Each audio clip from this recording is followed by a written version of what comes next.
Good morning, everyone. This is John Kumar, Assistant Professor IT at Sri Srinagar College of Engineering and Technology. So, welcome to our detailed session on Unit 2 Introduction to Android. So, Android architecture overview. So, now the core technical part Android architecture. So, Android uses a layered architecture, five main layers for modularity, security, reusability. Okay, first one, Linux kernel from from bottom to top. First one, Linux kernel, hardware abstraction layer like a HAL. So third one, native libraries plus Android runtime. Fourth one, application framework. Fifth one, application.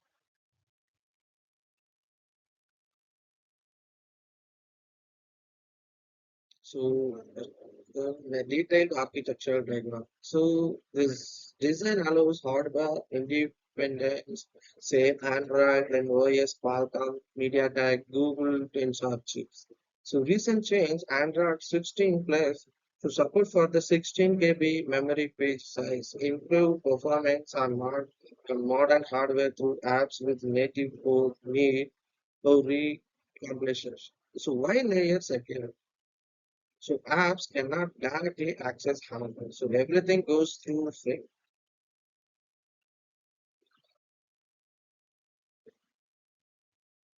So next one, Linux kernel. So bottom layer, Linux kernel modifying long-term supports like a LTS Linux.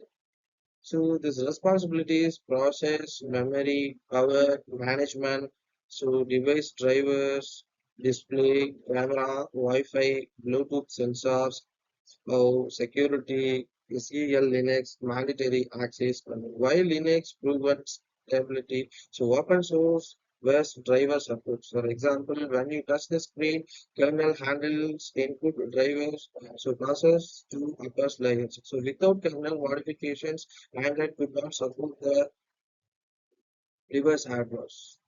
So the next, so key native libraries.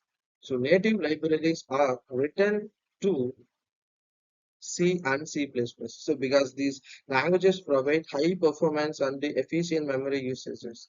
So these libraries provide core system services are used internally by Android runtime and the application framework.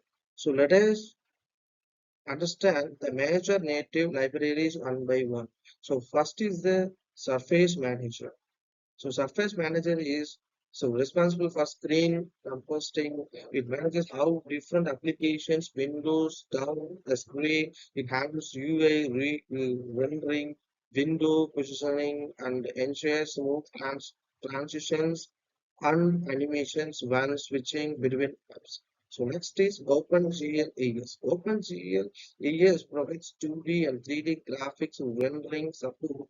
It is mainly used in games, animations, and graphic intensive applications. So OpenGL AES is optimized for mobile GPU, so it is delivers good performance while consuming less power. So next important library is Media Framework.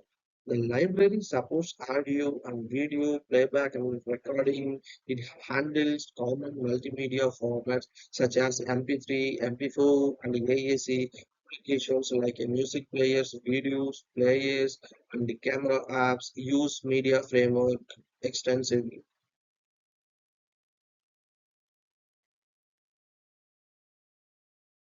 So now let us look at SQLite. So SQLite is a lightweight embedded database. So used to store structured data locally on the device. So it does not require separate database server. Almost every Android application uses SQLite to store user data settings or application information. So next is WebKit. So WebKit is the browser engine used for rendering web pages. It is used by browsers and also by WebView inside application. So WebKit supports HTML, CSS, and JavaScript. So allows apps display web content easily. So finally, all these native libraries are optimized by using Bionic libraries. So Bionic Live C is the Android custom C standard library. So it is designed for low memory usage and fast execution. So which improves battery efficiency and overall system performance. So Bionic Live C replaces the traditional GNU libc used to desktop Linux systems. So and then ART for Android runtime. So now let us discuss an important component of Android architecture called Android runtime, commonly known as ART. So ART responsible for executing Android applications. It converts the application bytecode into native machine code, which the device hardware can understand directly. So one of the major advantages of ART is AOT compilation, which stands for ahead of time compilation. So in this method, the application code is compiled when the app is installed. So because of this, app startup time is faster compared older Android versions. So AIT also uses JIT compilation or the just-in-time compilation. So this technique optimizes frequently used part of the code while application is running. As a result, ART improves runtime performance and reduces unnecessary processing. So another important benefit of ART is that it is reduces CPU usage, which directly helps in improves battery life. So this is very important for mobile devices. So each Android application run its own virtual machine instance. The main applications are isolated from one another.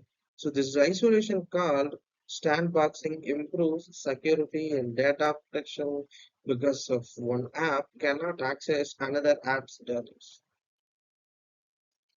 So finally, ART provides better debugging and profiling support for developers. So helps developers analyze apps, performance, and fix issues more efficiently. So the next Dalvik Virtual Machine. So Dalvik was specifically designed for low memory mobile devices.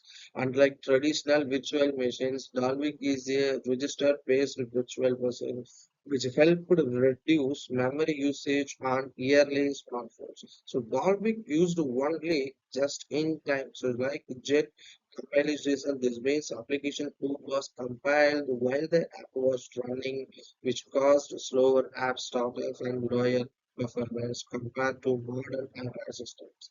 In Dalvik architecture, each application had its own Dalvik instance. So this entire application isolated and improved securely, but overall performance was limited. As Android devices became more powerful and apps became more complex, Dalvik was found to be a less efficient. So to overcome these limitations, Dalvik was replaced by Android Runtime, that is ART, starting from Android 5.2. So ART provides better speed, improved battery efficiency, and enhanced performance, making it more suitable for modern Android devices. So Dalvik VM played an important role in early Android versions.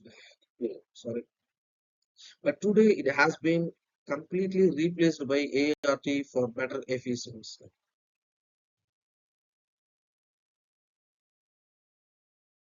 So in this diagram, on the left side, we have to application code in text format, which is called Python. This is the code generated when developers compile Android apps using Java or Kotlin. So this bytecode is given to ART, which is shown in the center of the diagram.